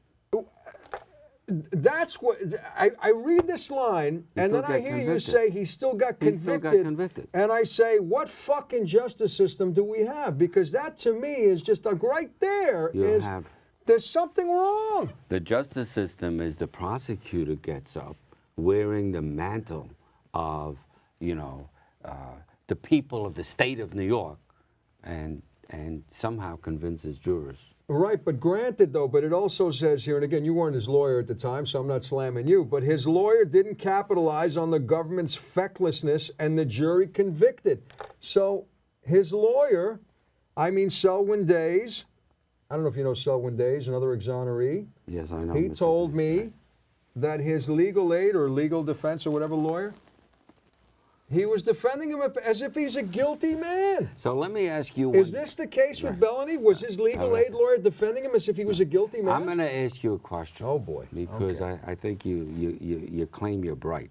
Hold on, wait a minute. I never claimed I was bright, Tom. That was I a never joke. claimed That I was a was joke. bright. Okay? That was a joke. I told Jeff I the wanna other say, day that that was he's a way joke. smarter That than was me. a I joke. told you this yesterday, right? So I'm going to Okay. ask you a I'm question. not a bright well, guy. I'm going by to see any how stroke of bright the you are. I'm Oh, going to see. shit, I'm going to see how bright you are. I'm on the hot seat. I'm going Go to ahead. see. Yeah. How This dare you, is. Tom. I want to check your Shit, intelligence. man. Jesus, come on. So the defense lawyer Yes. had the case from May of 1995. Yes. Which was when there was an indictment. Yes. The trial was the following year. Yes. Right? 96. November right? 96. Is that right? Right. So here's the question. This is a murder case. Life imprisonment. Yeah. Forever. Yeah. So here's my question. Oh, shit. How many hours? Jeff, you going to help me out? How many? No, he knows these answers. How many hours did this lawyer spend in preparing, investigating, going to the scene, talking to the witnesses, writing things up? Yeah. I want you to tell me, since you claim you're so smart or you claim you're not so smart. Again, Tom keeps on claiming I'm smart. I just said I'm not. I'm just. I would say I'm just maybe below average. Okay, so I'm not since you're adult, a little below average. but below average, I would say. Tell yes. me the total number of hours for the whole works. Well, what am I, a mathematician? How the fuck am I supposed to know that? But I will tell you that what I think you're trying to say is that they just don't give a fuck. They No, don't give put me the hours. I want to see what you think a defense lawyer charged with representing How many hours he put week by week throughout the course of a year? No, the total. Give me the total, and I know so you don't have to do the calculation. Just give me one total. Give a guess, and he's going to give you the answer. Is this a fucking trick question? No, just give take me a guess. total number of hours you think this lawyer spent Over the course in of a year. 18 over the course months, of 17 months. 365 days. Right, right. No, plus, no, it's a year and a half. It's a year May and a half. to November. It was the same lawyer It was the representing him? same lawyer. He was charged to defend him in May of 1995. And just real quick, I need to ask some questions before I make go my... ahead. Okay. So is the legal aid, is it just one lawyer that's going to work on that case, or does legal aid work on other cases as in well? In homicide cases, private lawyers get appointed and they get paid by the hour. And one of the problems is they didn't get paid that much by the hour. Yeah, but in this a case, this private wasn't legal lawyer. aid, you say? No, it was a private lawyer who got paid by the state based on. And what do they pay him? What do they At pay him that by the hour? time, it was very, very. It was what, 20 bucks an 25 hour? Yeah, 25 bucks an and hour. $40 in court. Okay. Okay, And so $90. you're asking me... So we have its timesheet, so we know exactly how many hours he spent over 17 months. Well, look, again, I'm not a mathematician, Okay. and Tom, you put me on the spot. I resent you for it, but it's okay. We're still friends, no love lost. Okay. But I think your point that you're trying to make is that he didn't put the man hour into it to go. That's the main point. Right. How many hours? Again, from a layman's So perspective. you know it's a lower figure. So give me Well, a look, lower I mean, figure. if we're, I I'm wouldn't gauging have asked you that if it's 3,000 hours, right? Yes, Okay. I'm gauging it by a standard 40-hour work week. Right. Okay, so you got a calculator on you? No, you didn't bring a calculator forget with you. the calculator. I'll give it to you. 40 times 52. Okay, all right, 40 times 50 is. How many hours anyway, is how many lawyer hours? spent? 11 hours over 17 months. How could that be? How could that be, Tom? How could that be? So basically, That's you're the saying this system. guy, he Right. went to the Bahamas, he was collecting a paycheck, and he would just Well, come he in was when he doing other needed to. things. He did. He didn't go to the scene till it was too late. He would have Right. been able Is it fair to see say that's criminal? 11 hours. I would say. In other words, is it it's not- legally it's, criminal? It's, Is it's it- not no, legally. It's not legally criminal, but it's morally criminal. Yes, Sure, Jeff. of course it is, because it's not preparing Well, for we trial. all know it's morally criminal, but should it be legally criminal? Should it be legally criminal I think when it should. when a physician uses a corrupt or polluted scalpel? Okay, good. You're like Plato. You're answering a Right. question with another question. Very Should good. that Okay. be criminal? Yeah, When he knows it? You're not going to get any arguments from me. I'm on your side, Tom, but I understand what you're saying. Okay. But wow, that's just. we lost- Did you know this? No, I didn't know. No. the Does number. that boggle Right. your mind 11 too? hours. 11 hours? That's extremely low. That's extremely low. And That is mind-boggling. but the- Amongst the theater of absurdity that I'm aware of from being an advocate in this Okay. field for 12 years, But and here's- 16 years, that still sticks out Here's to what's me. here's what's more mind-boggling. Okay. Jesus When we Christ. raised As it if it's to not the enough. judge, who happened to have been a very good judge, when we raised it to the judge and said, this is ineffective assistance of counsel. In other words, you have a constitutional right to have an effective counsel. We say 11 hours Right. is ineffective. Right. We lost. By the way, ineffective assistance of He counsel lost that is. argument. We is- lost that that's argument. crazy. Why did we lose it? Because the judge said, if I granted it based on 11 hours over 17 months, I would have to let a whole bunch of people out too. Right, which is a bunch of horseshit, right? So let me ask you this, though. Anybody whose case had a lawyer's prep for 11 hours on a trial should have the conviction reversed. Could there be a lawsuit there with Bellamy and his lawyer? I mean, Selwyn Day's got his lawyer disbarred. Right. No, the Court of Appeals said the only thing you could get from a lawyer when you sue for malpractice because of what they did is how much you paid them.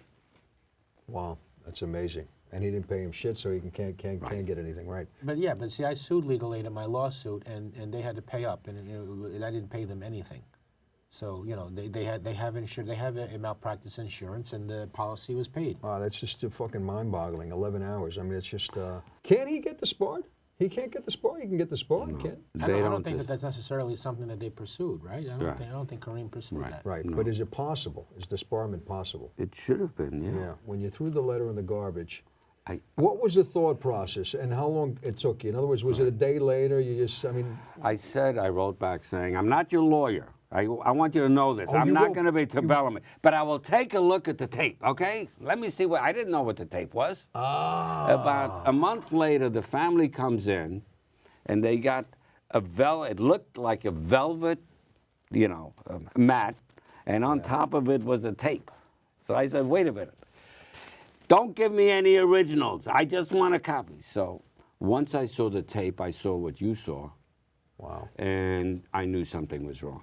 Right. And then how long after that did you write him back and say, I'm taking your case on? It wasn't that long. I saw him, and as soon as I met him, I could tell. You could tell, he you looked was in his innocent. eyes, there was innocence there. And then I said, I'll write a letter to, Right. to other Oh, so law you went to firms. see him in prison? Yeah. Right. So when he heard that, you're going to get emotional. I'm getting emotional too. Right. Don't make me cry. I'm a grown man, Tom. Well. But when you went to go see him, you went to go see him and you said to him those words, I will write on your behalf and I will support you. There must have been Well, a actually, tremendous display of emotion on his part, right? actually, when he got my letter, Yeah. when I said, I'm not your lawyer, but I will take a look at your tape, Right.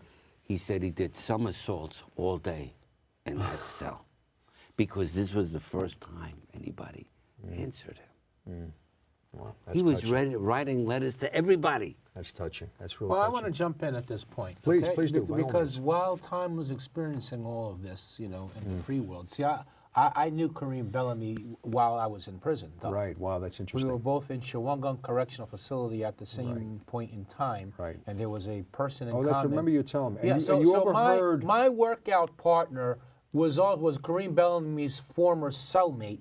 And so when I would go out to work out with my workout partner, Bellamy would also come out. And while I'm working out with Bellamy's also talking to his former cellmate. And, I'm overhearing the conversation. I Right. wasn't a party to it. I mean, I Right. would just say, hey, how you doing? And we would just, shake hands. So you But never that had was- an introduction, formal introduction, no? No. No. Well, what do you mean by that, though? I mean, Hello, I'm Jeff. yeah, this is Kareem, this kind of thing. That happened, Yeah. but that was the extent of it. But Right. the most I ever said to Bellamy was, "Hey, how you doing?" Whenever I would see him, but he would have conversation with. But I would hear him talking about different violations that happened and withholding this information and that. I would hear him talking about that, and sometimes I wonder, I wonder if what he's saying is true or not. Right. Because certainly withholding information would be consistent with somebody innocent. Well, and I Tom was knew I able to look in his innocent. eyes, but and at that time you didn't see the video, obviously, No, of of him course when he not. got convicted, right? No. Right. As you were going through it and you were listening to his stories because you were innocent as well, But right? in time, I started to think maybe there's something there because Jesus Christ now. He's talking about it over and over again? Yeah, I mean, how long Right. is he going to keep going on and on with this if it's not there's not something to it? And you were in the same boat, weren't you? Yeah, you sure. kept on saying, "I'm innocent, I'm innocent, Yeah, I'm but not innocent." to other. Yeah, of course, but not to other inmates. Not to other inmates. He was a little bit more vocal about it. You said. Yeah, well, just to this one person that I happen to have. Oh, I known. see. Because you used to work out with a cellmate. Yes, I got his you. former cellmate, Interesting. yeah. Wow. When you were there and he was next to you, or close by, or in the same institution. Yeah. Didn't you feel on some level like I want to go talk to this guy because maybe we have something in common and there would be a bonding moment, some kind of simpatico there? Yeah, there was a certain point in time where I felt that could be the case, sure, and I wanted to, but I didn't because I was there for. First of all, I didn't know he was. And you still had the doubt? You had the I started doubt? to think the guy might be innocent, but I Right. hadn't looked at his paperwork to make that assessment. And then on top Interesting. of that, I don't want to draw attention to myself. I'm there for a murder and a rape, so I don't want other inmates to know that, and that could Got it. happen if I talk with him. Got it. But let's complete the circle. Sure. Jeff gets exonerated Yeah. years before Kareem did. Kareem gets exonerated. He served 14 years, right? Yeah. Yeah. He had no place to go live. Right. He was Well, from Far Rockaway. That wasn't too far from your case, too, on some level. And, Right. and he needed a place to live. Right. So I'll ask you another question. Yeah. You put him up? Who put him up? Not not me. Right. It's somebody not who is not me. You're asking me all these trick questions. How the fuck am I supposed to know who put them up? Take a little guess. I'll give you a hint. It's somebody in this room. Somebody in this room. Well, I just did. Jeff DESKOVIC You put him up? had an apartment that he allowed Wow. exonerees making a transition. This is coming and full Kareem circle. Bellamy, talking about a full circle, Wow. went there, had no place to live, and Jeff allowed him to stay there in Washington Heights Wow. About a year and a half. about a You year let and a him half. stay for you. Was he a good roommate? He didn't stay with me. I wasn't living Oh, there. I Right. see. Okay. No, the foundation had an apartment, Oh, I two-bedroom see. I got apartment, you, I got you, you I know, got you, I got which you. we had as a pilot at that time. Right. Hoping Are to you get more friends with funding. Bellamy? Yes. You are. You Yes. guys talk? Yes. What, every month, every week, every No, 6 months? No, well, Not so much it's anymore. Not so much anymore. But Everybody goes their separate ways, I but understand at that. one time, we used to talk every month. And I see. I'd say we chat maybe every two And and a were half to 3 there months. moments where he would lean on you and you guys would talk and just the talking was a sense of support there, like-minded person? Yeah, I mean, you sure. went through the same thing. So that kind of helped him as well, right? Yeah, it did. But I also want to say, you know, Kareem was very active, and it can happen to you in the early years. He used to frequently Interesting. accompany me on Okay. the long trips making to Albany. So Is yeah. it fair to say that Kareem is one of the exonerees that actually put some effort into getting things done? Yeah, sure. Yeah. But in the early years, you know, not Early so years. much later on. But Right, yeah. right. Hey, listen, but you know, at the end when we needed him for a key appearance, he came through. But what a great story. Here they That's a meet, beautiful story, yeah. meet sure. each other in prison, Absolutely, right? yeah. And that was a factor because at that time, one of the exonerees had just left the apartment, so it gave us a bedroom, and we were contemplating, I wanted to give it to another person, but you called at the right time because my then staff attorney, Rita Dave, you spoke to her, and so Rita said, well, look, you didn't make a formal offer to this other person, right? Because I just spoke to Tom Hoffman about it, and then she started going into some of the circumstances, and you know, and I saw the picture, and I'm like, oh, I know this guy from prison. Yes, he's going in there, not the other person. He's going in there. So, And Kareem Bellamy says, we were having money problems because Tom was a ghetto poor lawyer. How dare he say that? I mean, about the man who saved his ass. How dare he say that? But anyway, I understand. It's all in good fun. He was joking, right? So, Jeff, you suffered immensely, yes, right? yes. Is there a point where, considering what you were able to do with Kareem and with your foundation, and I know this is like, don't hit me, like your suffering was almost worth it because of what you could do now? Yeah, I would say that. We've had Yes. personal conversations. Yeah, about I it. you would say had that. that I would say, yeah, I would say that. Yeah, I find meaning in this. I believe I'm doing in the world what I meant to do, and I want to just share, you know, that we had the apartment for 3.5 years as a pilot to try to get more funding to do more of that, but we didn't get the funding, and I had to close. But we would love nothing better than to again have housing for exonerees. That remains a problem to this day because when people are exonerated, released, they're released with nothing. I do want to mention, because I've asked other exonerees, all these guys get out and they believe in God, right? And, you know, from my perspective, I ask, how could you believe in God if, I mean, where was God when you got convicted? Where was God when you got indicted? And so, you know, I think we've had this where we brought religion into it. You believe in God, right? do, You're I a do, religious yes. person. Spiritual, And- not religious, but I believe in God. Spiritual, okay, But fine. I believe in God. I Go ahead. get that, sure, Yeah, absolutely. I You don't know, put a label to it. so the thing is that are you saying that God had a plan for you, and that was part of the plan that He put you in prison so you can go out and help others? Is that, in Yes, other words, if you yes. look at it from a religious perspective? I'll sanction that like that. Yes. That's Yes. interesting, fascinating. And you know, It's say, a how can you fascinating believe in God? perspective. And that, I don't see how you can get through the experience and not believe in God. I don't say I can get through it and not believe in God. I understand that. And the answer to, well, where was he when this and that? The answer, I think, for me, carrying me, getting me through. I understand that, but the debate there is that why put you through anyway? Why put you through this mess anyway? Why didn't He protect you when Stevens first came to you, or any of these guys, the McIntyre, Levine? So he could do what he's doing now. He didn't know that then. Well, again, that's but his, now he could see it. Well, that is his perspective. You know, I don't know if I mean, I don't know. I just don't know. I mean, I'm not saying there's no God. Tell me, you believe in God, right? Yeah. I believe in a higher power. I believe in a higher power on some level too. I I don't know. I haven't seen. I'm just looking at it logically. I haven't seen any proof of anything, any strong, substantial proof. And frankly, you see Exonerations. All of these exonerations. I know are that, but miracles. They're miracles. They're miracles. Yes, sir. All of these if you don't believe in miracles, talk to Jeff about how his wrongful conviction was undone. I know, but the debate is, if we're going to say that there's just 2% of the 2.3 million incarcerated from coast to coast that are wrongly convicted, what happened to their miracles? That's 46,000 people that are suffering right now. Why are they suffering, and where's God to get them out? That's the debate. Is that a good debate? It's a good debate, but I don't know if there's an answer. There's a good debate, but I don't know that there's an yeah, answer it's a good to it. debate. The thing I don't know because that we there's an don't answer know. to Well, it's a logical point. No, I In understand. other words, my logical point supersedes on some level your logical point.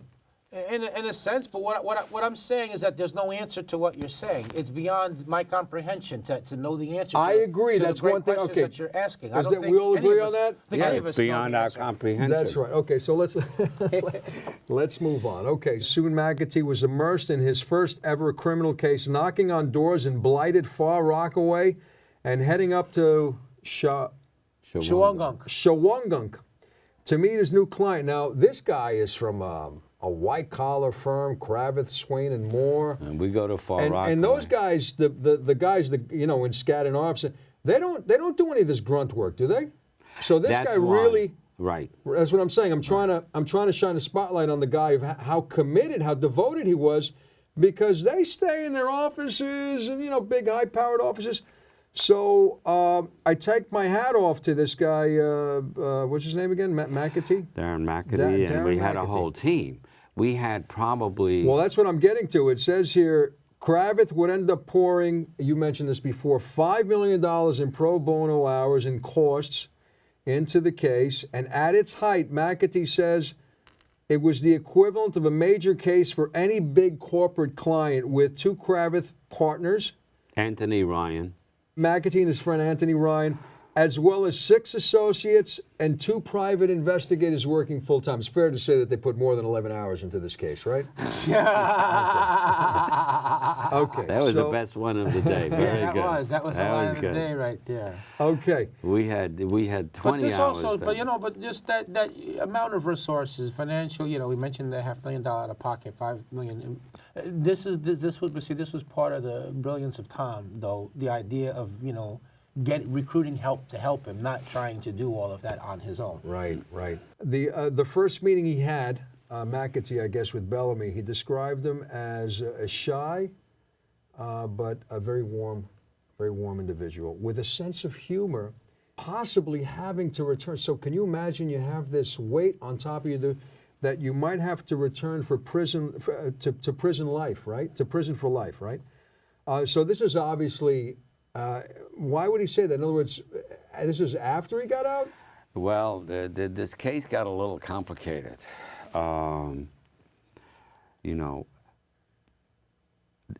Early on, we got him out because of this miracle of the real killer.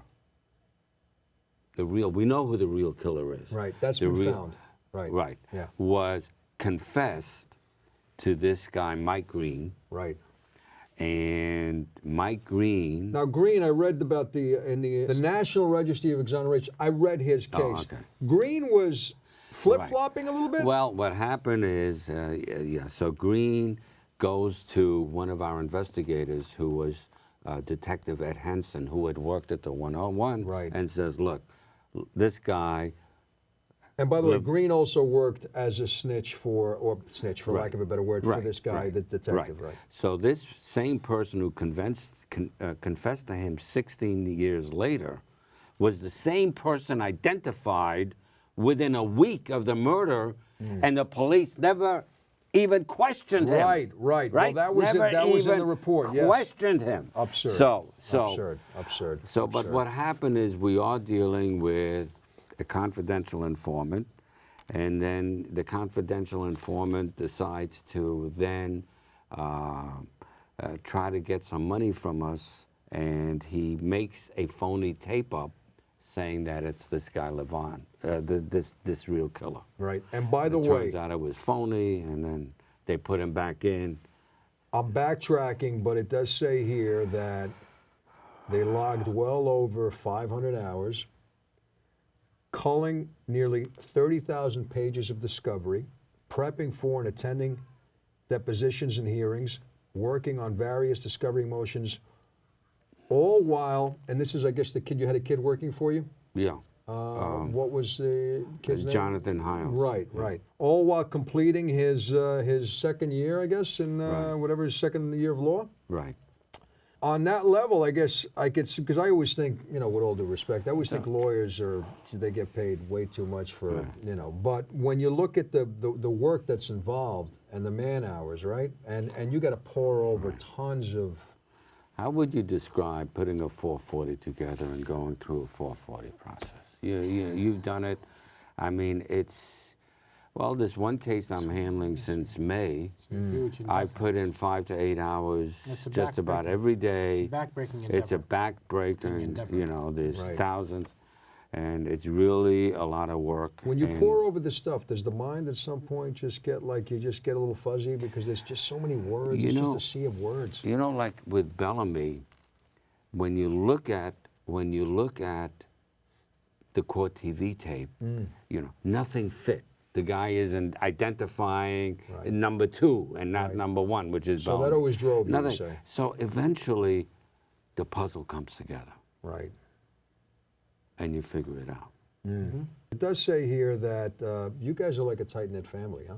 I mean, this is would you consider Bellamy as like you're friends with the guy, right? Yes, you know, I More than speak friends, to I mean, him. Yeah, I speak you to speak to him him, and I regularly? try to help him. And even the other gentleman, integrate. Hiles, Jonathan Hiles. Jonathan Hiles, we're very- and even McAtee as well. Even And, all- McAtee. and do you guys get and together? Anthony Ryan. And Anthony We Ryan? did a couple of years ago. We Right. had a little meeting. It was incredible. And, Right.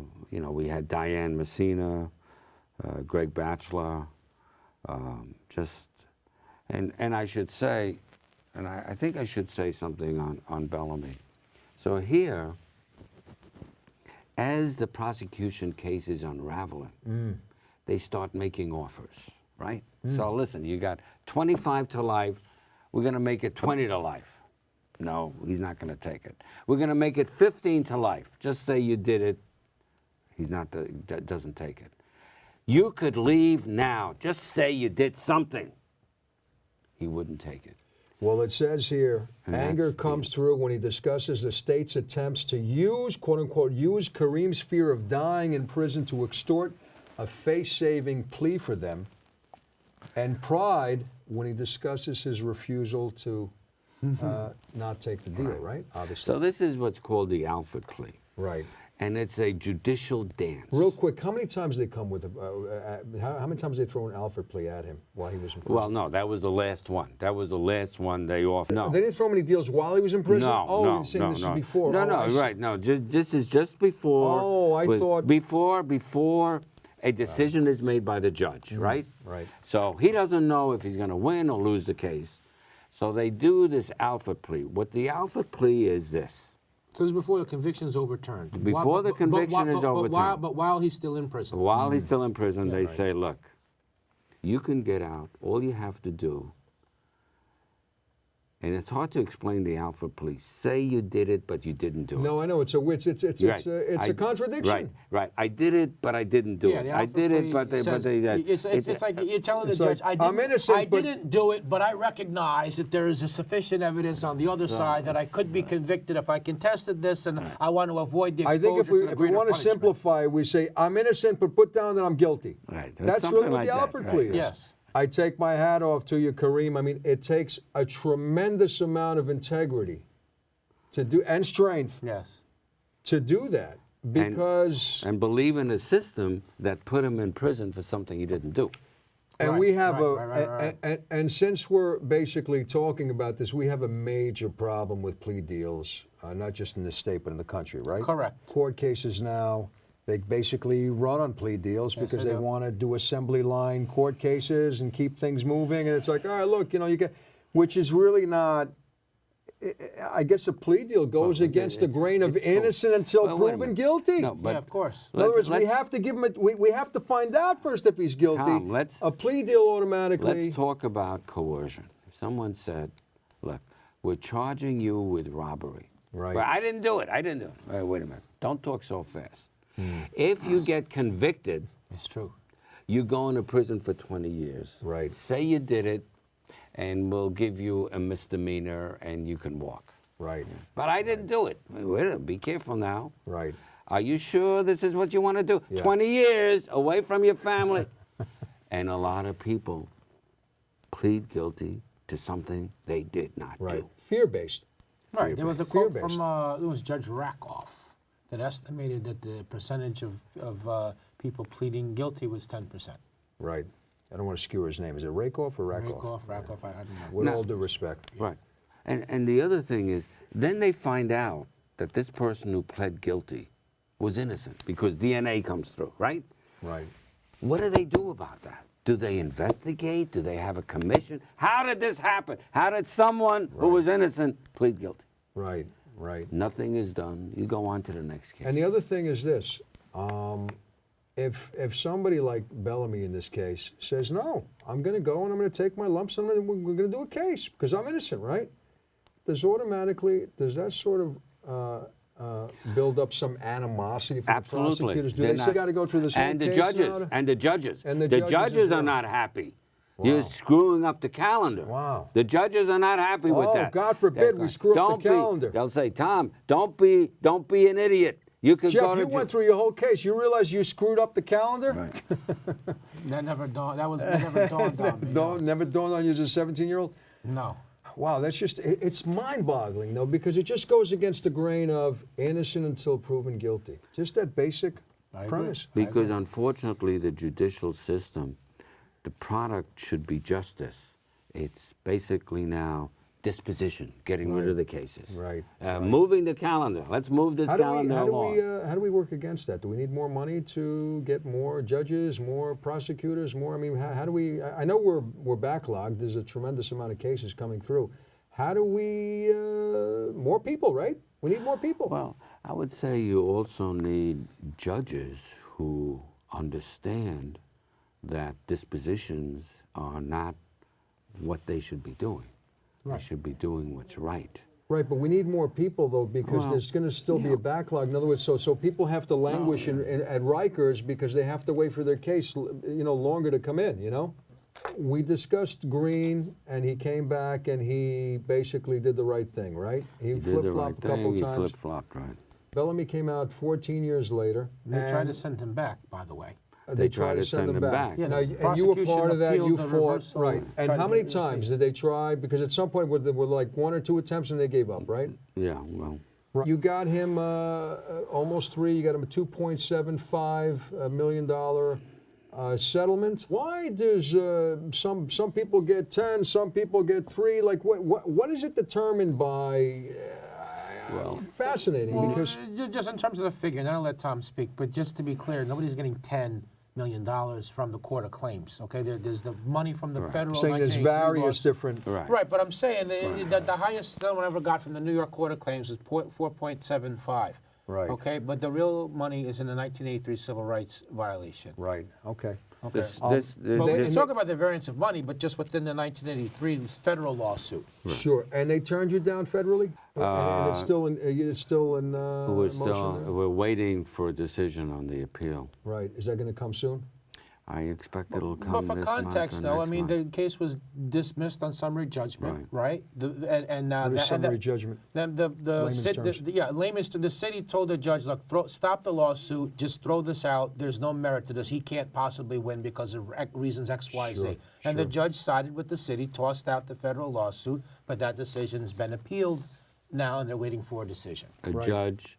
Selwyn Days, myself, some other exonerees, Shabar Collins, other people in the Innocence Movement, the Innocence Project, we all came to the hearing, oral argument to morally support Kareem Bellamy and for the judge for whatever visual impact it could have on the judge. We were Sure, teaming sure. from the rafters that day. Tom, anything you want to add to what Jeff said? Wrongful convictions are judicial murders. It's a agree with that. catastrophe. I agree. Not only to the individual. Those are pretty strong words. And I'm sorry to say that wrongful convictions are not caused by mistake or errors in judgment. They are generally intentional and frame-ups. Yeah, sure. Now, I hate to use the word. Do you have a better word? No, it's true. You described it exactly right. I agree with you. And, you know, people have to understand that. I mean, you have natural catastrophes, hurricanes, you have illness. These are man-made. Right. And that's why we need the Judicial Commission. The other thing that we're trying to get is independent integrity units that look at claims of wrongful convictions. Which Brooklyn has, right? Which Brooklyn has. Right. Brooklyn, in 23 years, has had, excuse me, in yeah. two and a half years, has had 23 exonerations. Yeah. Queens, since you're so smart, how many have they Here had? we go again with the How many has Queens had in over 10 years? Queens doesn't have an integrity unit, does it? But how many exonerations without that unit have they been able to get? I don't know, 93? Zero. Zero. Brooklyn, that was was that, that was was that Scarcella's? Yeah, that's Hometown. Yeah, but not so, all. and Scarcella's had 13 that have been overturned, right? 13. Yes, 13. Yeah. And just to clarify, as to Brooklyn, that was under former DA Ken Thompson, not the current DA. Who was, Right, who was right. unbelievable. Yeah, he was. He was. passed away, right? He did. Right. He did. God rest his soul. Jeff, is there anything that you want to? What did we learn here today? Did we learn anything special? Because I mean, Tom was grilling me on questions, seeing how smart I am. But I think we learned that wrongful convictions are a lot more frequent than what the public realizes. Yes. That prosecutorial misconduct is a huge error. That the system is not correcting itself. That in fact it's other people outside the system entering in are really what's causing some of these injustices to be corrected. We talked a little bit about the difficulties in reintegrating society, that the lack of help for exonerees when they are released.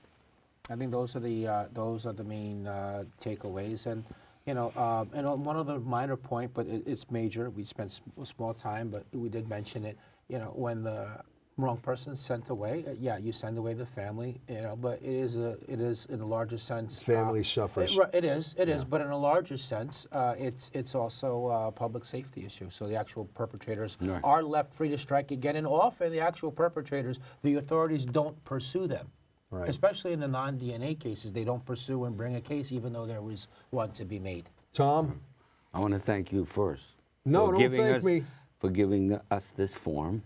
Tom, listen, I want to thank you because, again, when I met you, I recognized the kind of person you are, and you're a rarity. You're actually a pearl in a sea of shit, if I may say so. So the thing is that I want to thank you for coming because it's rare that I find people that are so compassionate nowadays. I mean, I'm sure there are many out there, but it's, particularly with all the politics that are going on, the social upheaval. So thank you, and thank you, Jeff. And I also wanted to say to Kareem Bellamy, I really applaud your strength and integrity. And I really applaud that the guy can come out and he can still laugh. And again, I say that about myself. If I went through that, I don't know if I'd have the ability to come out and crack jokes. I might be like this in this zombie state till I drop dead. So, but do you see any anger over there? You see? I see anger in Jeff every day, You but do? he's a good way to hide it. He hides it well. My chops. All right, guys. Thank you. Thank you. All I ask of you is for you to prove these words are true. You better learn to show consideration.